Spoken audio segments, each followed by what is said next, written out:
you could boil down what an e-skate is at its core, it's literally an RC car strapped to a skateboard. Honestly, it kind of is. let's just break it down piece by piece. What are the major contributions to how an e-skate works? Battery pack. It's where all your good juice comes from. Either your batteries will be inside the deck. It is part of the deck. It is structural. A lot of the off-road people like to have their batteries on top. Battery is above the deck. On the commuter boards, they'll have their batteries mounted underneath. Here's a boosted. Speaking of the deck itself, we have a bunch of different materials.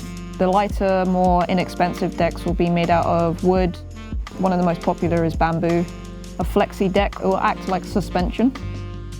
A lot of the higher-end race boards are carbon fiber for the ability to take the strain of the speeds and take the wobble out of going at high speeds. They'll be very stiff decks. We have the trucks. Trucks. There's a whole lot of trucks. We love trucks. Some people ride what they call double kingpin trucks, which is a truck on top of a truck, and that gives you more that snowboarding feel. Some people ride traditional skate trucks because they want more of that like downhill, straight line speed. Some of the stooge boards have a different truck setup, so they have their 3-link or D-link trucks, which are a completely different setup from any skateboard that's ever existed before. So it gives you the most amount of control, the most stability. It's something that Mario said to both myself and Karen when we were riding Atlas Pro with a double kingpin setup. He's like, you guys are absolutely insane to be riding that track as fast as you do on trucks like that. He goes, I ride the stooge trucks and I don't even think about stability. You want to know what a bushing is? Here's a bushing. So bushings sit in the truck. They're the little, sometimes orange, green, red, little colored plastic you see between the truck and the board. They act as a little bit of a suspension type thing. We'll get into the two basic shapes that we have here. This is a barrel. A barrel is just like a straight cylinder with a hole. Cone looks like a cone. Simple as that. Cone usually gives you more turn.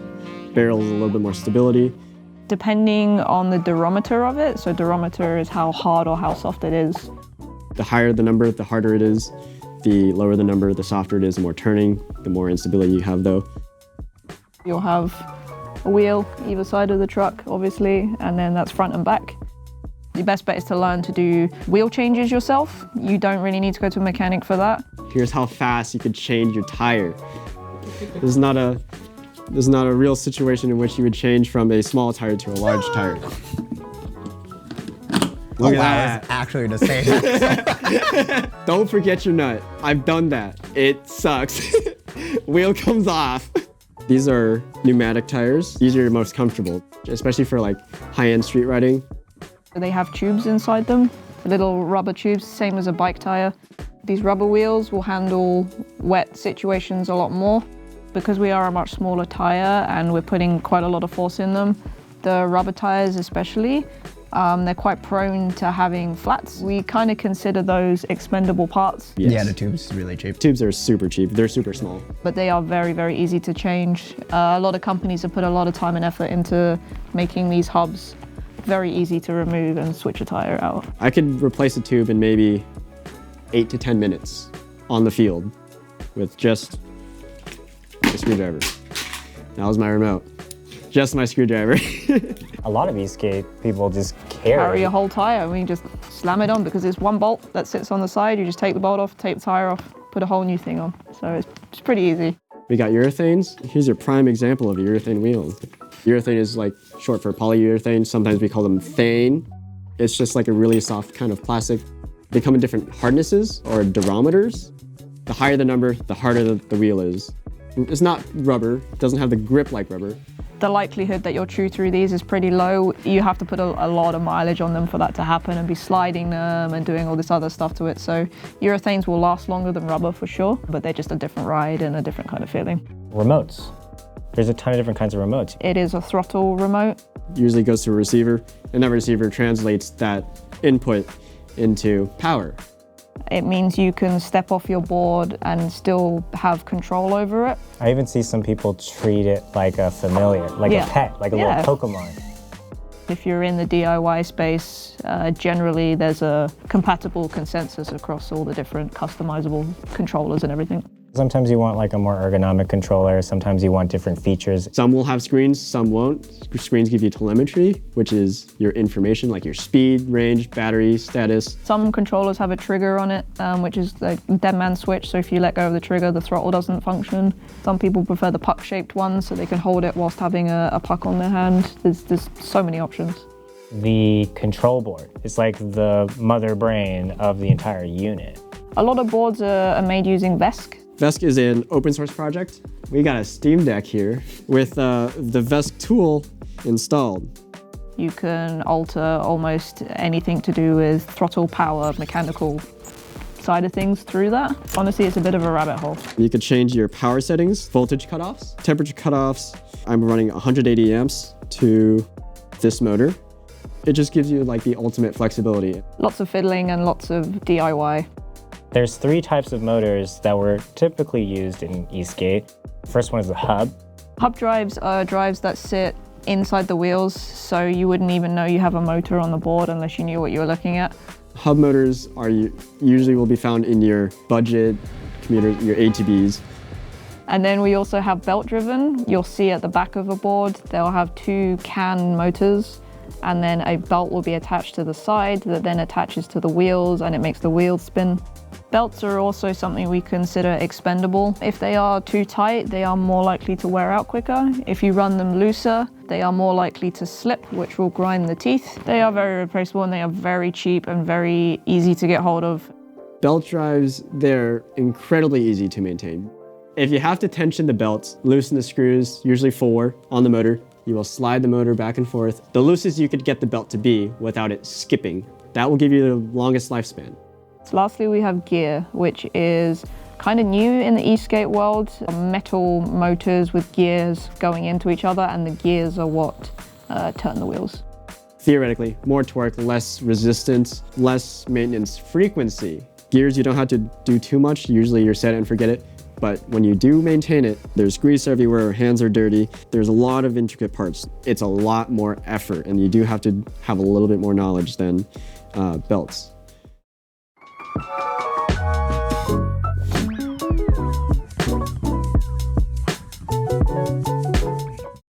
If you're searching for your first electric skateboard or ready for an upgrade, X-Way is a strong brand that's been in the e-skate scene since 2016. They've got a wide variety of boards, like the Flex Pro, with Hydro Cloud wheels for cruising on the city streets. While their Atlas Carbon 4-wheel drive has even more torque and pneumatic tires. They also make e-skate specific accessories, like this backpack. Take your board anywhere. Check out X-Way's entire catalog through the link in this video's description. Thank you X-Way for sponsoring our work, and X-Way Canada for supporting local volunteer communities like the Toronto E-Riders.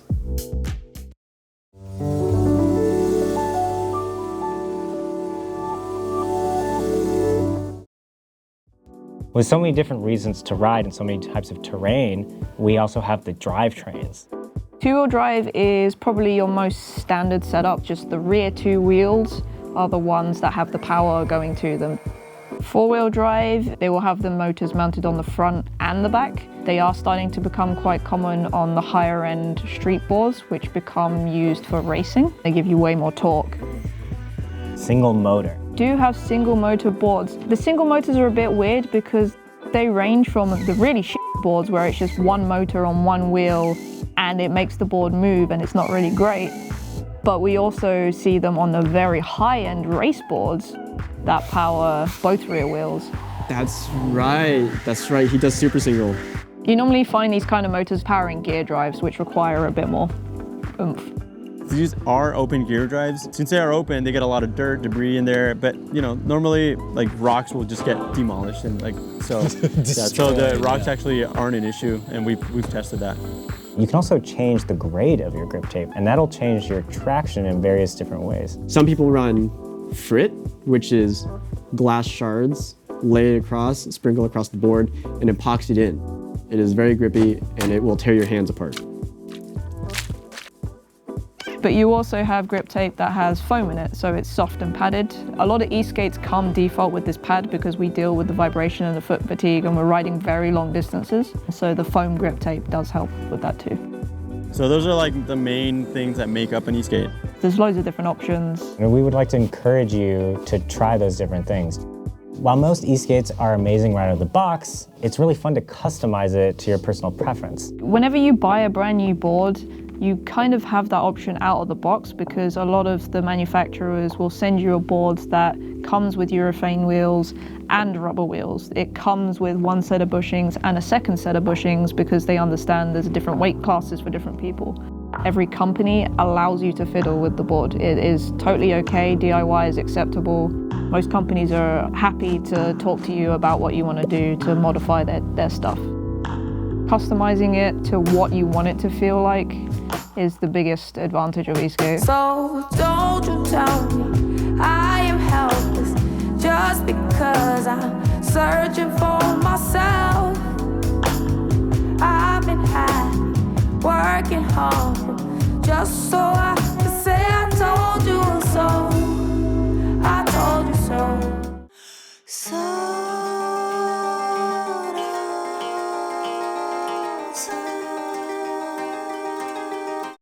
If you're trying to improve your lap times on the track or downhill runs in the dirt, the Racebox Mini S is the fastest way to get faster. Cutting-edge GPS mirroring the results of official track equipment. The drag meter measures all of your PV stats such as acceleration off the line, decelerating into a corner, or top speed on a straightaway.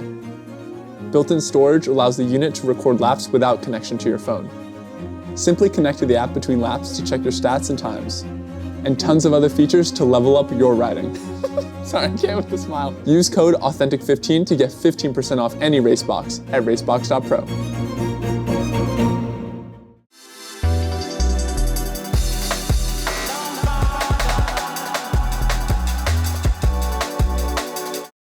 Meow.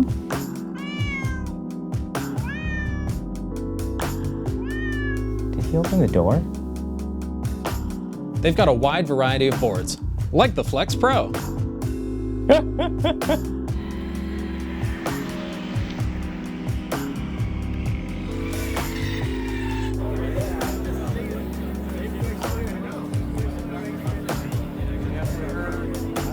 We're talking about merch.